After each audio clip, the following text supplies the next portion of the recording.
Salut les mecs. Alors aujourd'hui, on va parler des pires messages planqués dans les fictions pour gosses et ados, bref, voilà, dessins animés, tout ça.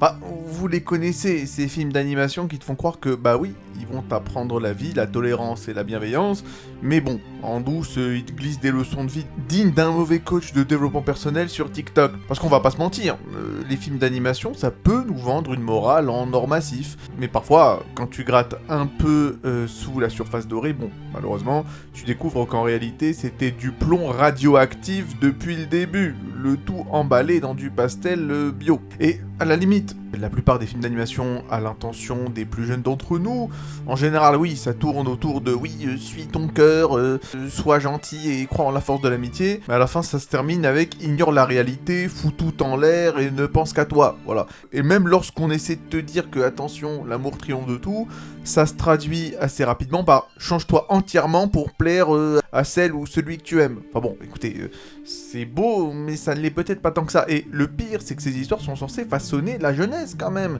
Sauf que lorsque tu revois tout ça une fois adulte, bah tu réalises que on a tous grandi en croyant des trucs complètement absurdes.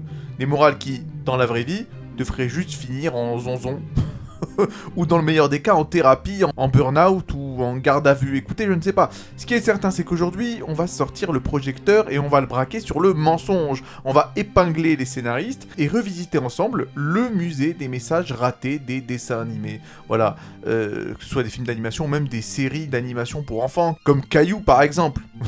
Il va prendre cher, vous inquiétez pas. Mais bon, il ne sera pas le seul, puisque entre la Reine des Neiges, la Belle et la Bête et autre Wish, il y aura de quoi effectivement insulter la veuve et l'orphelin, puisqu'il s'agira de rois despotes déguisés en sages, de princesses muettes vendues au kilo de romantisme, de kraken racistes, de dragons en dépression, d'un gamin chauve, Caillou encore une fois qui a transformé la colère en stratégie de vie.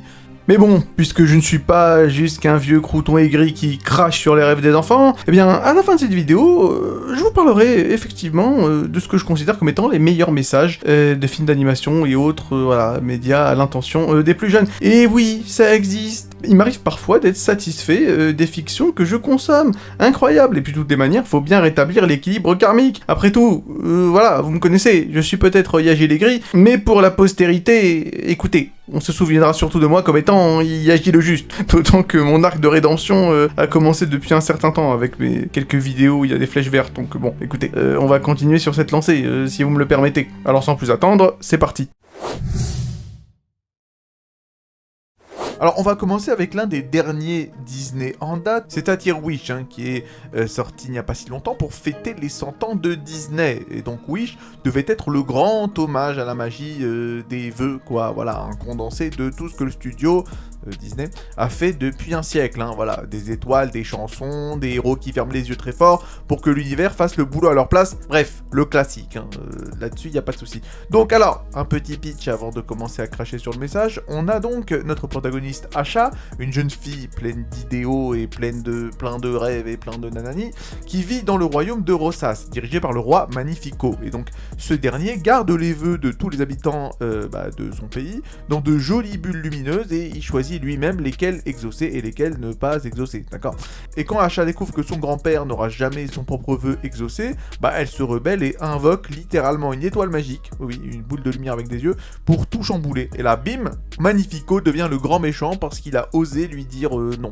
Donc le crime de Magnifico, c'est de trier les vœux selon leur faisabilité et leur dangerosité, c'est-à-dire que il fait le boulot d'un adulte rationnel. Mais pour le film, c'est l'incarnation du mal. Et Asha, elle veut tout exaucer, tous les vœux de tout le monde sans réfléchir. Façon open bar cosmique. Alors évidemment, le film ne se pose jamais et ne nous pose jamais la question qui tue. Et si les vœux de ses habitants, c'était genre ramène mon ex mort ou je veux que cette personne m'aime sinon je pleure pour toujours. Il peut y avoir quand même des vœux problématiques, non ? Du genre, j'aimerais une extermination de masse sur tout ce qui vit sur cette planète. Écoutez, les vœux, il peut y en avoir de tout poil et de toute taille, quand même. Je veux dire, partir du principe qu'il faut exaucer tous les vœux de tout le monde, c'est quand même un peu complexe. Mais bon, le scénario du film préfère nous dire que non, mais c'est trop bien, faut croire en l'amitié, la liberté, c'est magique, même si ça fout le bordel, mais t'inquiète pas. Voilà. Et donc, c'est en fait une morale d'école maternelle, c'est-à-dire que si quelqu'un t'empêche de réaliser ton rêve, c'est un tyran. Après, on va pas se mentir, mentir, le roi Magnifico n'est pas innocent non plus, c'est-à-dire que c'est un peu la version Instagram, voilà, du despote du coin. Il se veut bienveillant, il parle d'ordre et d'harmonie, mais bon, il garde tous les vœux sous clé, là-dessus, on ne peut que le comprendre, mais cela étant dit, le vœu du grand-père d'Asha, qui veut juste jouer de la musique, bah il voit son souhait bloqué, comme je l'ai dit, pour le bien du royaume. Mais alors c'est con, le mec veut juste faire du xylophone, en termes de dangerosité, c'est quand même un peu complexe. Et évidemment, ça se traduit assez facilement, voilà, avec bon, ce qu'on appelle le contrôle total de l'art, de la culture et de la liberté d'expression. Bon, c'est du fascisme, ni plus ni moins. Alors bien sûr, là vous allez m'attraper par le callback en me disant non mais t'es bien gentil, Agi, mais t'es peut-être pas un peu en train de te contredire. Donc alors, c'est quoi, Asha a tort ou Asha a raison? Mais en fait, le problème, c'est que les deux côtés sont toxiques. Les deux côtés sont éclatés au sol, et les deux côtés sont absolument indéfendables. Donc d'un côté, t'as un roi qui est donc un dictateur paternaliste, et de l'autre côté, t'as une anarchiste du vœu, version je vais exaucer tous les vœux de tout le monde en même temps. Et j'ai raison parce que j'ai 17 ans et des paillettes dans les yeux. Donc c'est con versus con. Je sais pas comment dire. Et Disney avait une occasion en or pour parler de responsabilité, de désir et de pouvoir, c'est-à-dire quand est-ce qu'il faut dire non, quand est-ce qu'il faut dire oui, où se trouve la limite de ce qui est exauçable et de ce qui ne l'est pas, mais non, pas du tout.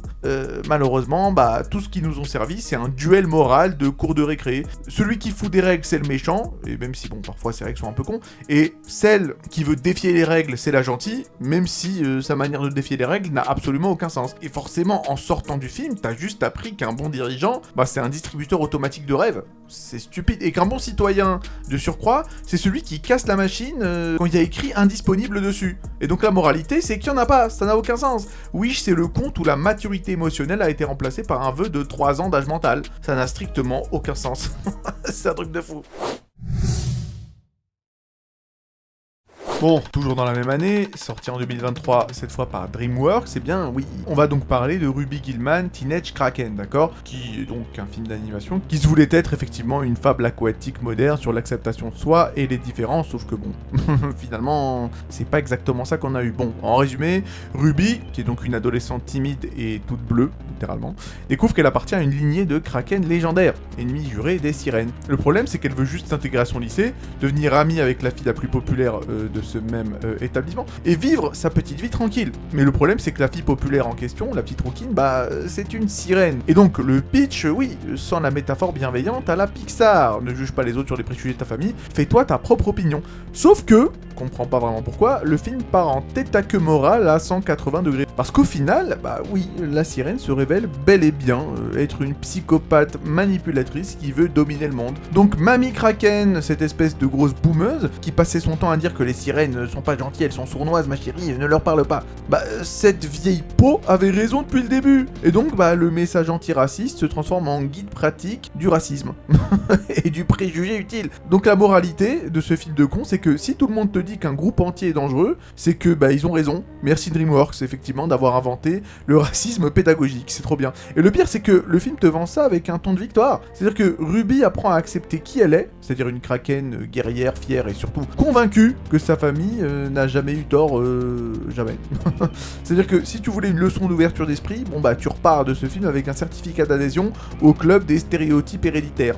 Bah écoutez, c'est très très bien. Et c'est même pas juste une maladresse scénaristique, c'est un contresens complet, c'est-à-dire que le film te promet un message sur la tolérance, et il te livre une pub pour le conservatisme aquatique. C'est un peu con. Et encore une fois, je suis certain que les mecs qui ont fait ce film-là étaient absolument, comment dire, sûrs, oui, d'y avoir mis un message, comment dire...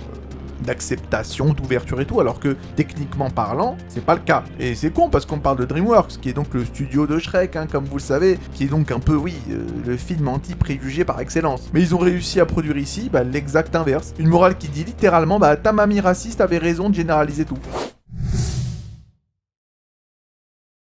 Bon, on revient chez Disney, avec un film d'animation qui est sorti en 2021, donc Raya et le Dernier Dragon, qui devait être la grande épopée d'unité post-2020. On a une Asie un peu fantasy, un dragon rigolo, et assez dégueulasse en termes de character design. Je tiens à dire, hein, c'est de l'Uncanny Valley à 100%, mais bref, admettons. Et une morale de réconciliation dans un monde fracturé. Et sur le papier, c'est nickel. C'est Avatar, le dernier maître de l'air, versus Mulan. Version, voilà, tout le monde il est beau, tout le monde il est gentil. Mais bon, le problème c'est que vous l'aurez compris, ça part assez rapidement en couille. Alors, le pitch, on a Raya, gardienne d'un joyau magique qui protège son monde, hein, et qui rencontre Namari, une fille d'un autre royaume. Elles deviennent potes en 5 minutes, et trahison express. Namari la poignarde, symboliquement bien sûr, le joyau se brise et le monde part en apocalypse de poussière. Ensuite, pendant 1h30, Raya essaie de réparer tout ça pendant que Namari passe son temps à la chasser, lui mentir et à ruiner chacun de ses plans, d'accord? Et là, retournement façon, attention, leçon de vie pour gosse émotif, le film t'explique que Raya est dans le tort depuis le début,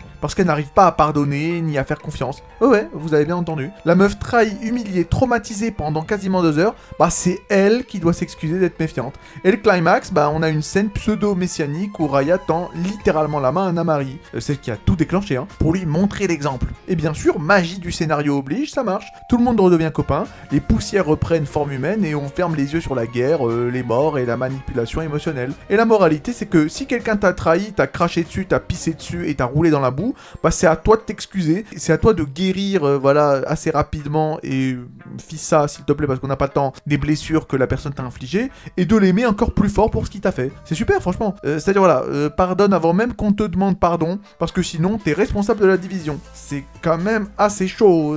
Et c'est un message ultra glissant pour les gosses. En mode, ouais, sois compréhensive envers ceux qui t'ont blessé, même s'ils ne méritent pas, et laisse-toi te faire cracher dessus, quoi. Et en plus, Namari n'a même pas d'arc de rédemption réel. Elle s'excuse vaguement à la fin, mais sans acte fort, sans changement visible. Tout est sur le dos de Raya. C'est elle qui se fait trahir, c'est elle qui doit tendre la main, c'est elle qui a raison depuis le début, mais c'est elle qui doit faire la paix, et c'est elle qui doit s'ouvrir, sinon le monde est foutu. C'est une héroïne émotionnellement exploitée par sa propre morale. Et c'est dommage parce que visuellement, le film est magnifique, hein.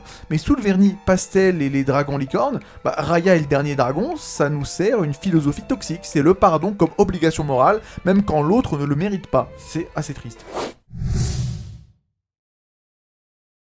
Et d'ailleurs, en parlant de quelqu'un qui ne mérite strictement rien, eh bien on va parler de Caillou. Effectivement, la légende chauve du dessin animé pour tout petit, diffusé dès 97 sur PBS Kids, on a un petit garçon en pyjama, effectivement, qui est censé t'apprendre la vie, la patience et la bienveillance. Sauf qu'en vrai, il t'apprend la guerre et la violence. Voilà ce qu'il t'apprend. Et il t'apprend surtout à hurler jusqu'à ce que le monde s'incline devant toi. Le pitch, si on peut appeler ça un pitch, on a donc Caillou, 4 ans et toutes ses dents. Et pas un poil sur le caillou, hein, voilà.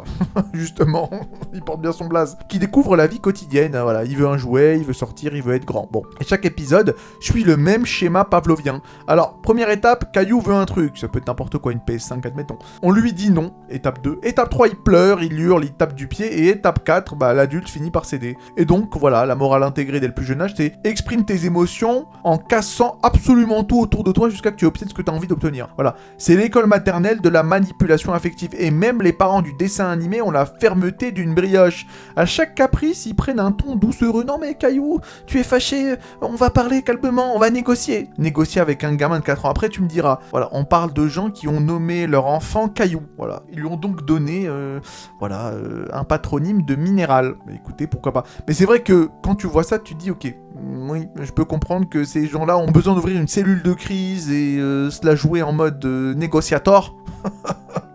Dès qu'ils ont un souci avec leur gamin de 4 ans. Et le pire, c'est que les gosses aiment beaucoup ce dessin animé. Et les parents, eux, bah, ils ont appris trop tard que ce show agit comme un tutoriel du petit dictateur domestique. Le gamin voit Caillou pleurer pour obtenir un cookie, il teste à la maison et bah oui, directement, cookie validé. C'est la boucle infernale du « moi je veux ». Voilà, bah, c'est super. Et au fond, Caillou, ça ne part même pas d'un mauvais concept, hein. Ça part de la frustration chez l'enfant, ça aurait pu montrer qu'il apprend peut-être à la gérer de plus en plus, et voilà, du character development chez Caillou, il y avait moyen peut-être d'en faire. Mais la série oublie que oui, bah à un moment donné, Caillou, il va falloir qu'effectivement il apprenne à gérer sa colère, quoi. Sauf que non, lui il reste bloqué sur choisis l'option violence tous les matins et le monde te félicitera. Bah écoute, pourquoi pas. Voilà, c'est le diable en culotte courte. Et quand t'as un protagoniste d'émission jeunesse qu'on compare au Shaitan, c'est que clairement, voilà, tu sais qu'il y a quelque chose qui a foiré dans l'écriture, dans le scénario et dans l'éducation. Bah écoutez, Caillou, c'est la preuve animée qu'on peut rendre un enfant antipathique sans aucun antagoniste. C'est un peu con. Bon, maintenant on va passer à du live action, et surtout on va passer donc à un film Disney dont j'ai déjà parlé. J'avais sorti une vidéo entière pour parler de Sky High en effet. Bon, je vais y aller assez rapidement. Voilà, si ça vous intéresse, je vous aiguille vers ma vidéo en question. Voilà, on va aller très vite. Donc, ce film-là est sorti en 2005. C'est un film live-action Disney où on voit effectivement des lycéens évoluer dans une école volante, effectivement, de super-héros. Voilà, un lycée suspendu dans les nuages qui est censé apprendre à tous les jeunes avec des super-pouvoirs à devenir des héros, d'accord? Et le concept a tout pour plaire. On a un teen movie façon X-Men mixé avec High School Musical, mais avec des capes et des hormones de croissance. Sauf qu'en réalité, malheureusement, le film t'explique tranquillement que le système est pourri, et que si tu montes dans la bonne classe sociale, c'est bon. C'est pas si pourri que ça. Donc l'histoire suit le jeune Will Stronghold, fils des 2 plus grands super-héros du monde, dont un est joué tout de même par Kurt Russell, donc s'il vous plaît, quoi. Et le problème de Will, c'est que ses pouvoirs ne se sont pas encore manifestés. Enfin, en tout cas, techniquement parlant, il est sans pouvoir. Hein. On sait pas s'ils vont se manifester plus tard. Il ment assez daron, mais bon, ça ne l'empêche pas d'être relégué dans la catégorie sidekick. La catégorie, voilà, des adjudants, des acolytes, la classe des losers, hein, ceux qui servent juste à porter les sacs et à faire des blagues pendant que les élèves qui sont placés dans la section héros font absolument tout. Et le message de départ est prometteur. On n'est pas défini par nos capacités, tout le monde a de la valeur, mais Will Stronghold, qui n'a pas de pouvoir, peut quand même être un héros malgré tout. Sauf que, à partir de la moitié du film, Will découvre enfin ses super pouvoirs. Hein, voilà. Il débloque la super force et ensuite il débloque le super vol, et donc transfert immédiat chez les héros. Et donc la morale explose comme une cape dans un ventilateur à partir de là. C'est-à-dire que le système n'est pas injuste, c'est juste que, en fait, on t'avait mal classé. Et une fois que t'es dans le bon groupe, c'est bon, tout roule, y a aucun souci. Plus personne ne remet en question la hiérarchie, ni le concept même de sidekick, d'acolyte, hein, absolument inutile. Et les perdants d'hier restent au fond, pendant que le héros découvre la joie d'avoir été en fait du bon côté depuis le début. C'est juste qu'il ne le savait pas, quoi. C'est du népotisme déguisé. En gros, c'est crois en toi, et tu découvriras que depuis le début, t'avais une golden génétique. Voilà, comme dirait un certain Marvel. C'est quand même con, quoi. Et je veux dire, le film prétend parler du dépassement de soi, mais il remet jamais en cause, l'idée même de caste héroïque. C'est comme si Harry Potter se terminait par les serpentards sont mauvais, c'est très bien comme ça. D'ailleurs, c'est un peu comme ça que ça se finit. C'est un peu con. Sans même parler, bien sûr, hein, voilà, des elfes de maison et tutti quanti. Enfin bref, j'en ai déjà assez parlé dans toutes mes vidéos pour critiquer Harry Potter. Bref, en tout cas, le twist final de Sky High, hein, de l'école fantastique, c'est que l'école reste inchangée à la fin. C'est les mêmes profs, c'est les mêmes règles, c'est les mêmes classes. Le seul progrès, c'est que Will et ses copains de promo sont désormais populaires et moralement supérieurs. Voilà. C'est de la révolution administrative, sauf qu'il n'y a pas de révolution. C'est-à-dire qu'on repeint les cases, on change les étiquettes, mais la grille reste la même, quoi. On reste avec Disney avec une suite d'un film d'animation qui est tout à fait sympathique, hein, qui est donc la suite directe du très bon Les Mondes de Ralph, sorti en 2012. Sauf que bon, la suite Ralph Breaks the Internet, voilà, sorti en 2018, c'est pas si fou que ça, surtout au niveau du message que ça véhicule. Alors le premier film, évidemment, ça racontait une belle leçon, c'est-à-dire que t'as pas besoin d'être un héros pour avoir de la valeur, et surtout ne passe pas en mode turbo. C'est-à-dire ne triche pas, ne détruis pas ton univers pour satisfaire ton ego, hein. Ça c'est le délire avec Vanellope, d'accord? Sauf que le deuxième, il prend ce message, il le met dans Google Translate et il appuie sur supprimer l'historique, tout à fait simplement. Alors le pitch, c'est Ralph et Vanellope qui quittent leur jeu d'arcade pour aller sur internet, afin de sauver le volant cassé du jeu de Vanellope, d'accord? Sauf que dans le processus, la gamine découvre un nouveau jeu en ligne ultra cool, violent et extrêmement libre dans son gameplay, c'est-à-dire Slaughter Race, ok? Et décide qu'en fait, elle veut y rester pour toujours. Mais le problème, c'est que si elle quitte son jeu, les autres persos et Ralph lui-même risque littéralement de disparaître. Mais le film te dit que non, mais c'est pas grave, suis ton rêve, c'est le plus important. Et donc à la fin, Ralph, le pote fidèle, qui veut juste sauver son univers, il devient le méchant par pur attachement. D'ailleurs là aussi, ça pose problème, on en parlera juste après. Et Vanellope, qui met potentiellement des dizaines de vies en danger, elle devient la championne de la liberté personnelle. Et la moralité, c'est fuis tes responsabilités, si ça te rend heureuse, et on s'en fout. Et les conséquences, c'est pour les NPC, c'est pour les PNJ. Et autre message extrêmement, un peu complexe, c'est Ralph lui-même, quoi. Ralph le toxique. Bon, déjà, premier truc, physiquement, c'est un adulte, hein. Et donc, il obsède sur une petite fille, quoi. Enfin, voilà. Bon, après, on me dirait, c'est des personnages de jeux vidéo, ils sont pas vraiment d'âge, mais avec physiquement, ça la fout mal, quoi. Une espèce de mec de 40 piges qui court après une gamine de 6 piges. Voilà, écoutez, juste rien qu'en termes d'apparence, ça le rend pas bien, quoi. Ça rend pas très bien. Ça rend pas super, quoi, franchement, déjà. Et surtout, Ralph est ultra toxique. Et on te montre que, même si effectivement Ralph est ultra possessif, la base de sa possessivité se base sur quelque chose de positif. Est-ce qu'on peut l'accepter ou pas? Ça, moi je vous pose la question. Et à la fin, ça n'a plus aucun sens parce que les deux messages se contredisent et ne forment absolument rien de synergique. C'est-à-dire que ça devient ultra flou. On te dit que oui, non mais Ralph apprend à laisser partir Vanellope, mais le monde entier a frôlé l'effondrement numérique à cause de sa crise. Et personne ne se remet vraiment en question, quoi. Tout finit par une morale de bisounours, c'est-à-dire que l'amitié, c'est de s'aimer à distance. Oh oui, certainement. Après avoir hacké Internet et avoir presque tout détruit. Mais ok, vas-y, pourquoi pas. Encore une fois, le film voulait parler de liberté et de croissance personnelle, mais il a fini par ressembler à une pub pour la fuite émotionnelle, quoi. Donc si t'as un problème, change d'univers, bloque tout le monde et cours après des gamines de 6 ans. Mais bon, si c'est pour ton épanouissement, c'est trop bien, quoi. Allez, la suite, cette fois, on passe chez DreamWorks avec, effectivement, Dragon, ou plutôt Dragon 3.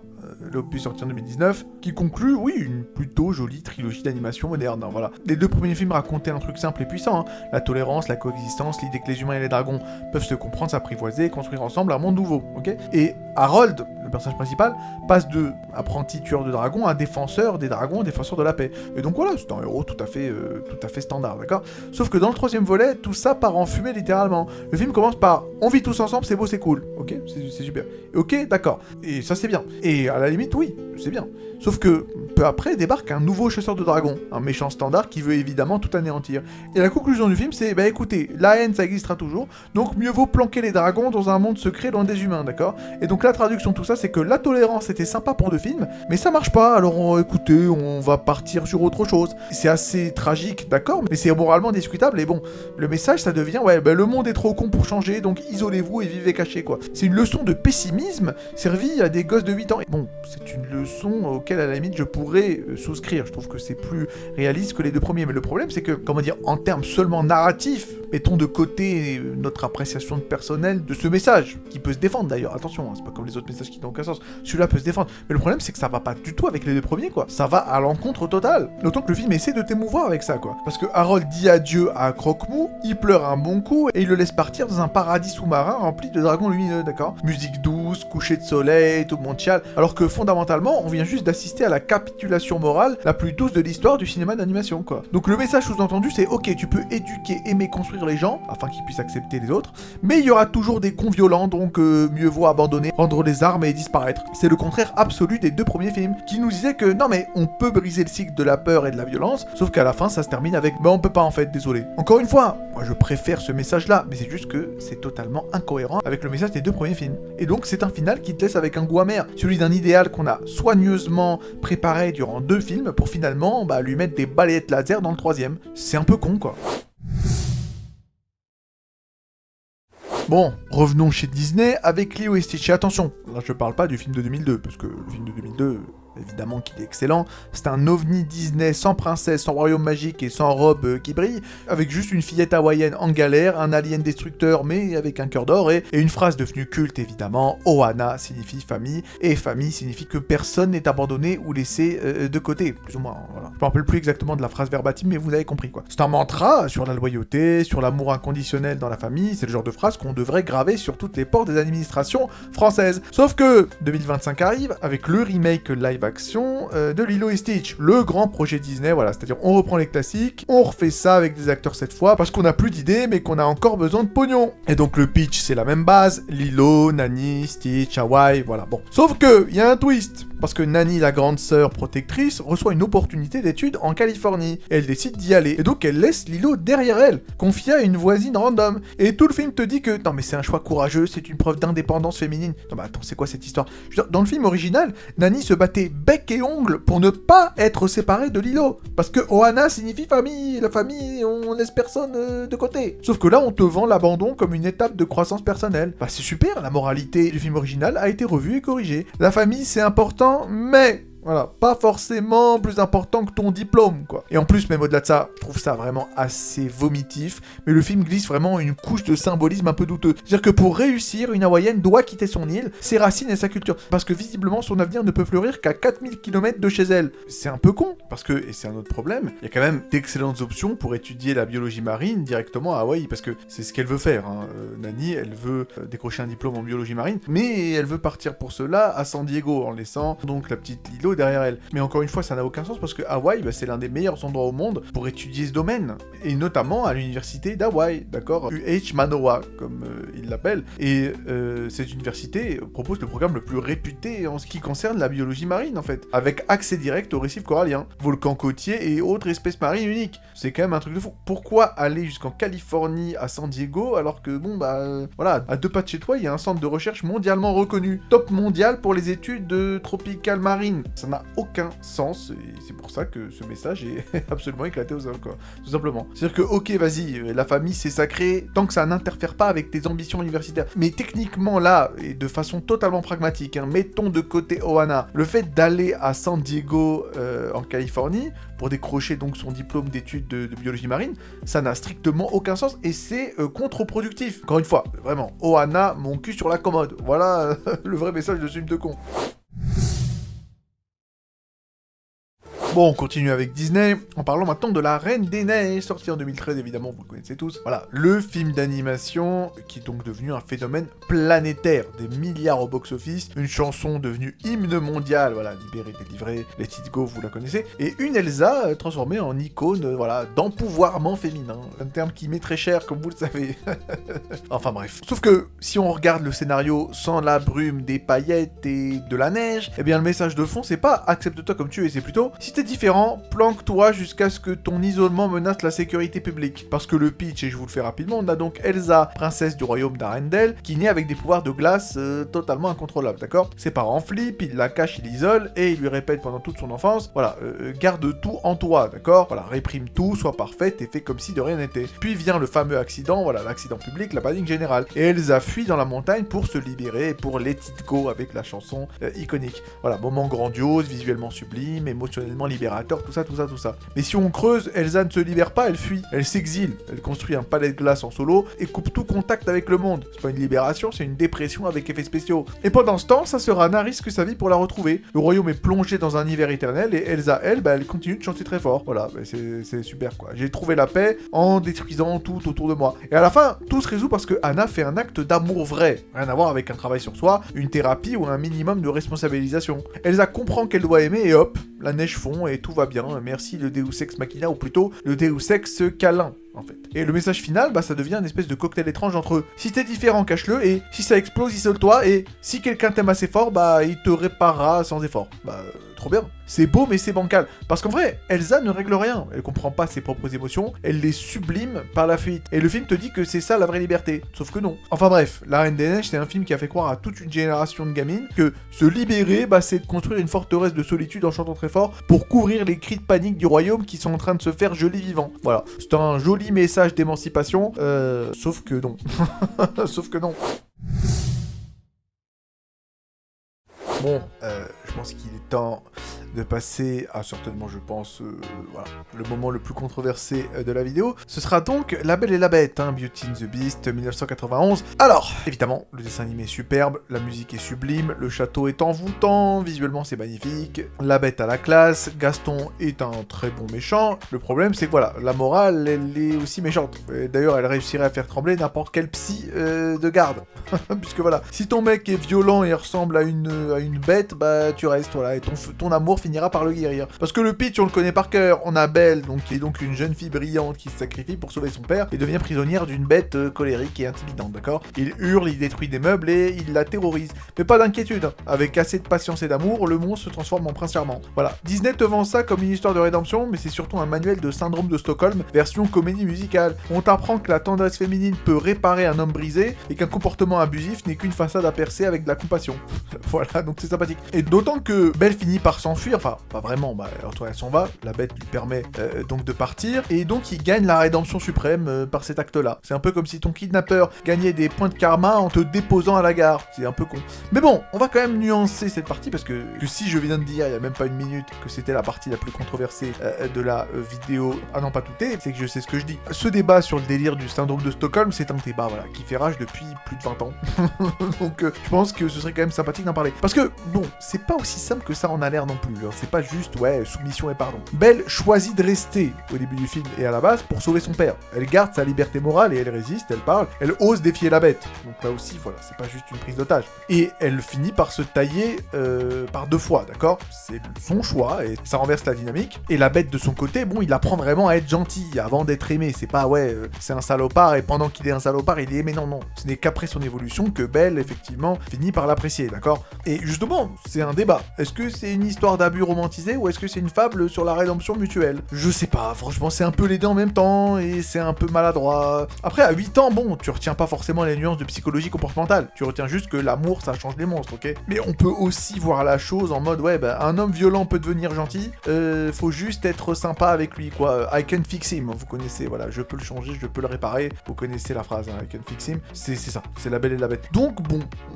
je suis un peu le cul entre deux chaises avec ces messages-là, c'est peu un conte qui hésite entre le féminisme bon teint et la toxicité en robe dorée. Voilà, bon après, visuellement c'est magnifique, la musique est immortelle, mais bon, voilà, le message est à manipuler avec des gants de soie, on va dire. Bon, on va sauter 1 an plus tard dans le futur, en 92, avec Aladdin, qui est donc, comme vous le savez, l'un des grands classiques de l'ère dorée de la renaissance de Disney, hein. Humour, aventure, chanson qui claque et un génie qui vole la vedette, d'accord? Mais sous la lampe magique, il y a peut-être une morale un peu moins étincelante. C'est-à-dire que, ok, l'honnêteté c'est bien, mais c'est un peu surfait. Sois charmant et tout s'arrangera, parce que le pitch, vous le connaissez, on a Aladdin, gamin des rues de Agrabah, qui survit en volant et rêve de mieux, d'accord? Il tombe amoureux de la princesse Jasmine, qui est donc enfermée dans son palais. Le problème, c'est qu'elle ne peut épouser qu'un prince, et donc la solution pour Aladdin, c'est qu'il ment et triche, il utilise un génie tout puissant pour se faire passer pour un riche noble, et donc à la fin, bah, il finit avec la fille, le palais et le pardon royal, parce qu'il a décidé de mentir. Et donc le message implicite, c'est le mensonge c'est grave, sauf si c'est pour l'amour, et le vol c'est mal, sauf quand t'as un joli sourire, et la morale c'est bien, sauf quand elle te bloque l'accès à la princesse. Et le film ne corrige jamais ça. C'est-à-dire qu'à la fin, Jasmine découvre la supercherie, elle s'offusque 30 secondes, mais bon, au fond, voilà, tu l'as fait pour moi, donc je te pardonne. Et donc Aladdin, héros triomphant, devient même un modèle de vertu dans le royaume. T'as menti à la monarchie, t'as trompé tout le monde, mais bon, vu que t'es mignon, bah voilà, voici ton happy end et casse-toi. C'est la morale de la comédie romantique toxique de base. Il t'a menti, mais il t'a menti avec le cœur, donc ça passe. Bon, on va rester dans la renaissance de Disney avec La Petite Sirène, sortie en 89, d'accord? D'ailleurs, c'est le film qui marque cette fameuse renaissance Disney, d'accord? C'est un retour triomphal à la comédie musicale magique, et c'est le lancement de la grande épopée, voilà, des princesses qui chantent pour des hommes qu'elles ont vus 3 secondes. Alors c'est beau, c'est culte, mais c'est aussi le guide pratique du sacrifice identitaire pour cause de crush aigu. Alors, le pitch, vous le connaissez? On a Ariel, sirène rousse, adolescente, fascinée par le monde des humains et qui sauve un prince Eric d'un naufrage, d'accord? Elle tombe amoureuse de lui sur le champ, parce qu'il a un très beau menton, je tiens à le dire. Mais son père, le roi Triton, s'y oppose. Il n'y aura pas de romance interespèce, ma fille, voilà. C'est peut-être mon frère, mais ce sera pas mon beau-frère. Et donc, Ariel, que fait-elle? Elle vend sa voix, littéralement son essence, hein, son pouvoir et son identité, à Ursula, la sorcière des mers, pour avoir des jambes et aller séduire le dit mec, d'accord? Mais, comme si ça suffisait pas, elle a 3 jours pour se faire embrasser, sinon elle appartiendra à Ursula à jamais. C'est donc là, au-delà de la fable romantique, c'est surtout une claque de dépendance affective. Et donc Ariel renonce à sa famille, à sa culture, à son corps, à sa parole, pour un mec qu'elle connaît depuis 48 heures. Et le film te vend ça comme une histoire d'amour pur. Et à la fin, évidemment, bah, il y a tout qui s'arrange. Ursula meurt, papa dit ok, bah fais ta vie, y a pas de souci. Voilà, finalement, frère et beau-frère aussi. Et Ariel épouse Eric. Donc la moralité, c'est si tu veux l'amour, change-toi complètement, et si ça marche pas, t'as qu'à crever. Voilà.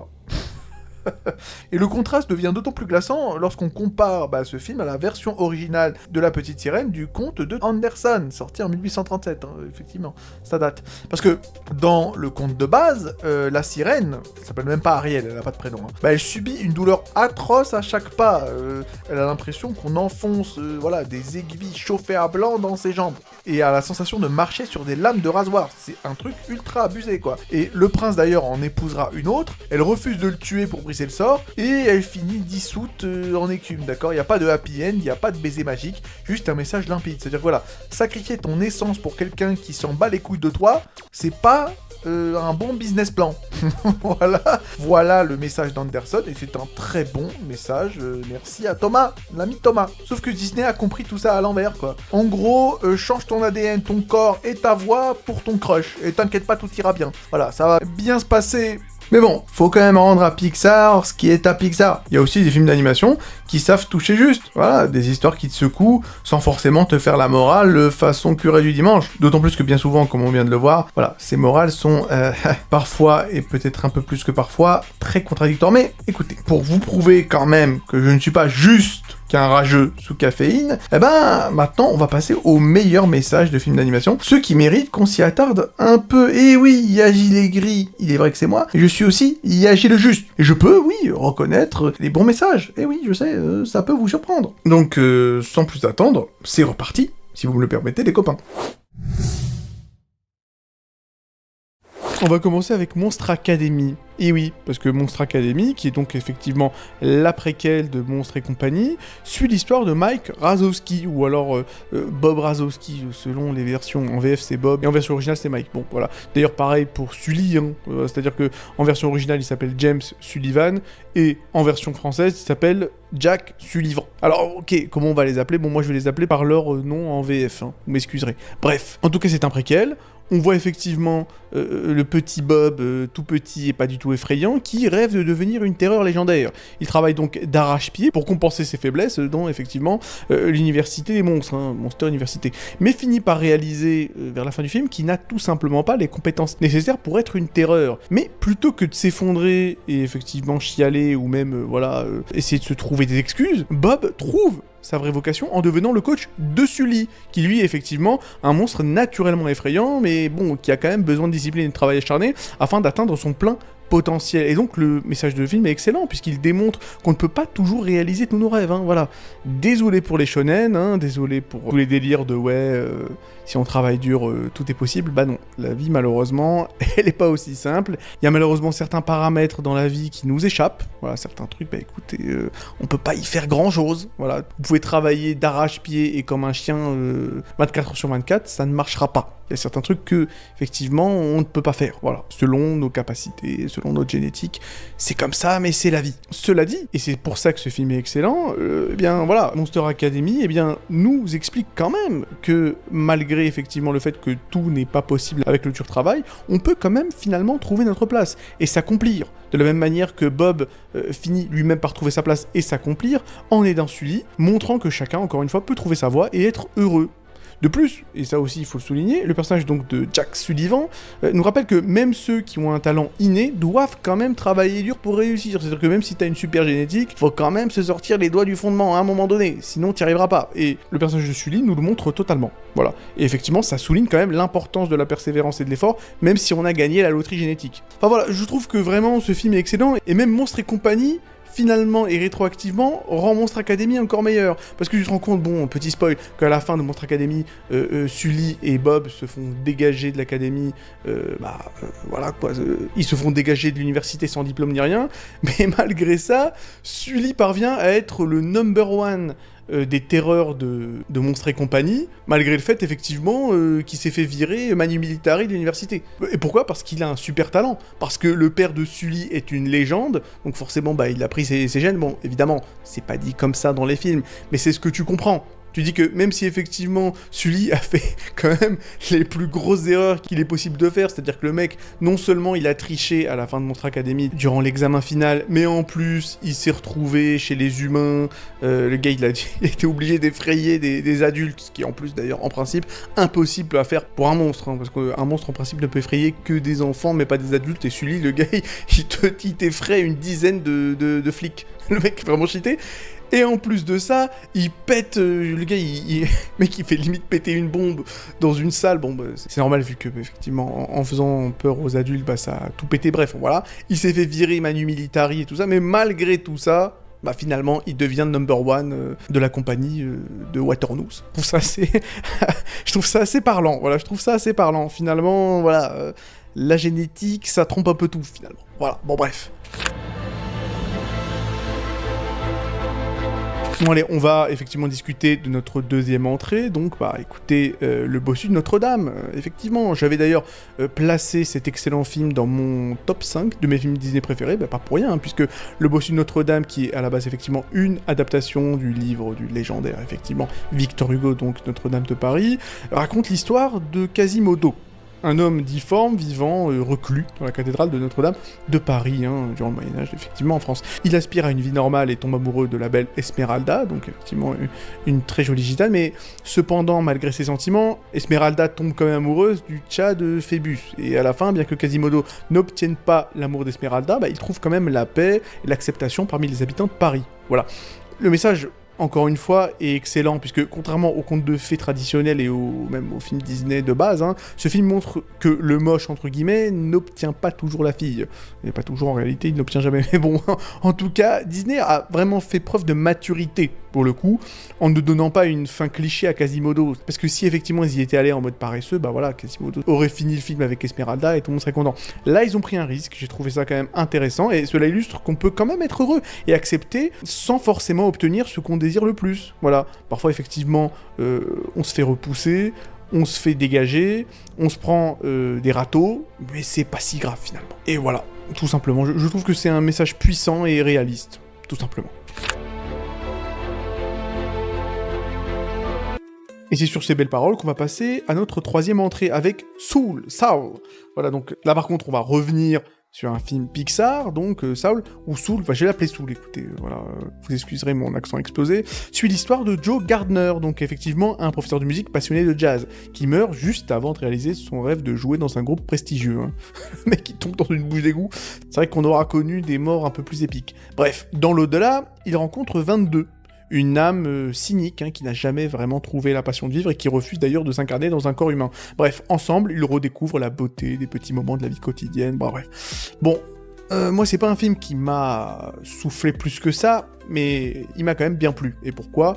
Pour le message, bien entendu, puisque je vous en parle. Parce que Soul nous enseigne quand même que les rêves ne sont pas toujours aussi incroyables qu'on le pense. Puisque Joe, qui effectivement au début du film, nous montre que lui, tout ce qui l'intéresse, c'est de devenir musicien, de devenir pianiste, voilà, un mec célèbre dans un putain de groupe. Et que le fait d'être professeur de musique, le fait de vivre un peu avec sa mère et tout ça, le fait qu'il ait une petite amie, finalement, il l'a plaqué. Et à la fin, il se rend compte qu'en fait, lorsqu'il devient musicien, c'est pas terrible finalement, voilà, et que il s'est beaucoup plus éclaté dans sa vie en termes général, et voilà, avec les petits moments de la vie, les petits moments quotidiens, qui sont effectivement anodins, mais bon, voilà quoi, c'est ça qui fait la beauté de la vie. La beauté des petits moments de la vie au jour le jour, quoi. Et ce film, encore une fois, donc, nous rappelle, qu'il faut pas être aveuglé par nos ambitions, au point d'ignorer la beauté des petits plaisirs de la vie quotidienne. Et qu'en réalité, on a beau, effectivement, vouloir réaliser notre rêve, mais quand on le réalise, parfois on se rend compte que, c'est pas si bien que ça, finalement. Voilà. Donc, excellent film s'il en est. En tout cas, très bon message. Ça, c'est certain. Bon, allez. On passe effectivement à Vice Versa, Inside Out en version originale, donc là par contre on repasse du côté Pixar de la Force, avec effectivement un film qui, je l'ai vu il y a pas si longtemps, mais il était vraiment excellent, je veux dire, clairement il mérite la hype, la hype est méritée avec Vice Versa. Donc effectivement ce film plonge dans l'esprit de Riley, il me semble, une jeune fille de 11 ans, et on va surtout en réalité suivre ses émotions personnifiées, c'est-à-dire joie, tristesse, colère, dégoût et peur. Et alors que Riley déménage dans une toute nouvelle ville, eh bien ces émotions se retrouvent en désaccord, et donc Joy en version originale, tente de maintenir Riley heureuse à tout prix, minimisant l'importance de tristesse. Et effectivement ce film a un message absolument extraordinaire, puisqu'il montre que toutes les émotions, y compris la tristesse, sont cruciales pour notre bien-être émotionnel. Et en fin de compte, Joie comprend que tristesse joue un rôle vital dans la guérison et l'empathie de Riley. Et vice-versa, nous enseigne que reconnaître et accepter nos émotions négatives est essentiel pour surmonter les défis de la vie. Et que parfois, être triste, c'est bien. Parfois, chialer, ça peut faire du bien. C'est clairement pas forcément un message évident. Tu sens clairement que les mecs de Pixar ont dû quand même s'attabler à un moment donné pour essayer de réfléchir, à essayer de mettre effectivement un message un peu plus recherché que la moyenne aux spectateurs de ce film. Et on va finir avec un film dont j'ai déjà parlé très brièvement, un autre film Pixar, celui-là qui a effectivement été totalement boudé par le public, on va parler de En Avant. Onward, hein, il me semble, en anglais, bref, peu importe. Donc en avant, suite de frères elfes bleus, Ian et Barley, dans un monde où la magie a disparu au profit de la technologie. C'est effectivement un monde qui se passe dans un univers de urban fantasy. Et donc, ils partent en quête pour ressusciter leur père décédé pour une journée. Sauf qu'au cours de leur aventure, ils découvrent l'importance de leur lien fraternel. Alors, ce film a un message vraiment des plus touchants. Ça, c'est une évidence, puisqu'il met en lumière l'importance de la fraternité. Enfin, Ian et Barley, surtout Ian, en réalité, réalisent que la véritable magie réside dans leur relation fraternelle et les moments qu'ils partagent ensemble. En avant, on nous rappelle que les liens familiaux, et particulièrement ceux entre frères et sœurs, peuvent être source de force et de réconfort face aux épreuves de la vie. C'est vraiment un film extraordinaire, puisque Ian, effectivement, passe tout le film à essayer de rencontrer son père et essayer de se dire, bon, alors avec mon père, je vais faire ceci, je vais aller au musée, je vais parler, je vais discuter, nanana. Mais il se rend compte à la fin que tout ça, il l'a déjà fait avec son frère et finalement, ça suffit, quoi. Ça suffit. Il a toujours voulu avoir un père, mais finalement, il a un frère et n'est-ce pas suffisant, finalement, tu vois. C'est vraiment excellent et c'est un film qui a des couilles, d'une certaine manière, parce que lorsque le héros fait un sacrifice, il fait vraiment un sacrifice, c'est-à-dire que bon, je vous spoil, à la fin, Yann ne voit pas son père, ça veut dire que il est, je crois, enfermé derrière un éboulement de pierre, et c'est Barley, effectivement, qui passe un peu de temps avec son père, avec leur père, mais pas Yann, tu vois, et c'est pas mal. Ça veut dire que il faut quand même comment dire, le film est allé au bout de son délire. C'est-à-dire que le personnage principal, effectivement, décide de sacrifier sa chance de voir son père, et effectivement, il ne voit pas son père. Voilà, alors que dans un autre film, peut-être un peu paresseux, à la fin, il y aurait effectivement peut-être une scène un peu larmoyante où Yann passe peut-être quelques secondes avec son père, et lui dit oui, et il y aurait des dialogues genre, ouais, j'ai toujours cru en toi, mon fils, je suis fier de toi, c'est un peu à la Mufasa, tu vois. Mais pourtant, non. Non, le film va au bout, quoi. Le film persiste et signe. Et j'ai trouvé ça vraiment extraordinaire. Bref, c'est un excellent message et c'est bien dommage que ce film, effectivement, soit autant boudé par la critique et par les fans de Pixar, parce que pour moi, c'est un des meilleurs. Voilà, tout simplement.